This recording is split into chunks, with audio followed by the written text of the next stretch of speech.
So this is one of the things, incidentally, which came out of her stuff, which is interesting. And sorry to go on. Now to request Anand Patwardhan to tell us about his views, the way he perceives the world has moved since he made War and Peace, and of course otherwise. Now India has already started its so-called energy development program, nuclear program. But of course, what is the reason that India does this? And the reason is clear. It is not an economic decision. Because if you calculate the fact that so many years after independence of so much money poured into the atomic program, we are still making only 2.5% of our electricity comes from nuclear. So that means we have had miserable failure if the kind of money we've poured into economics of nuclear energy, the returns are minimal. The only reason that it has actually been done is because of the dual technology.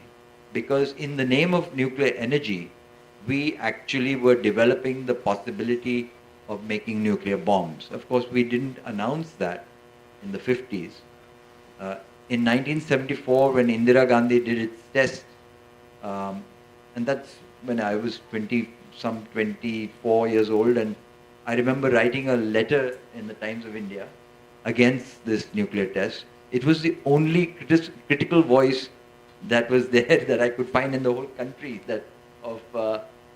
No, actually that's not true. A few more people spoke. I mean, George Fernandez, in fact, in those days, spoke out against nuclear explosion. Later on, he completely changed his mind when he became the defense minister, congratulating Vajpayee for having made us a nuclear weapon state. All that euphoria evaporates within 2 weeks when Pakistan also does nuclear tests. Pakistan, in reply to India, did 6 tests in reply to the 5 tests that India did. And so both countries now announce that they have nuclear weapons and they will develop them, and they proceed exactly to do that. From here begins an arms race between India and Pakistan, because now you are an openly declared nuclear weapons state, and so the next step is you create a delivery mechanism. It's not enough just to have the bomb, you have to find a way to drop it. So you have planes, missiles, and you put your bombs, supposedly you arm your military with the possibility of using nuclear weapons, and both countries do that.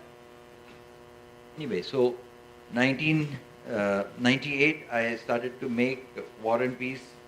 I filmed not only in India and in Pakistan, because we were part of a peace movement or people-to-people relationship between Indians and Pakistanis. And especially after the nuclear test, it became more urgent for us to build these people-to-people relationships. And we found that just as we have a handful of anti-nuclear activists in India, unfortunately it's a handful, there is a handful of anti-nuclear activists in Pakistan also, and peace movement is also exists in Pakistan. And so we were able to explore this dialogue between the two countries.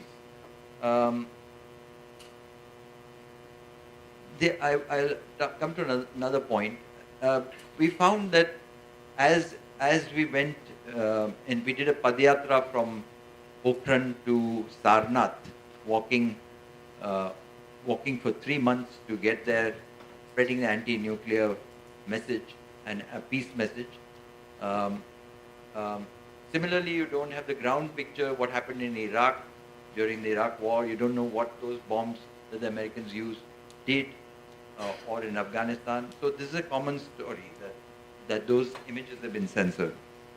It's very hard to sustain a big anti-nuclear movement now in the world unless people again start feeling scared of the danger of nuclear weapons. And right now people are not feeling particularly scared of it.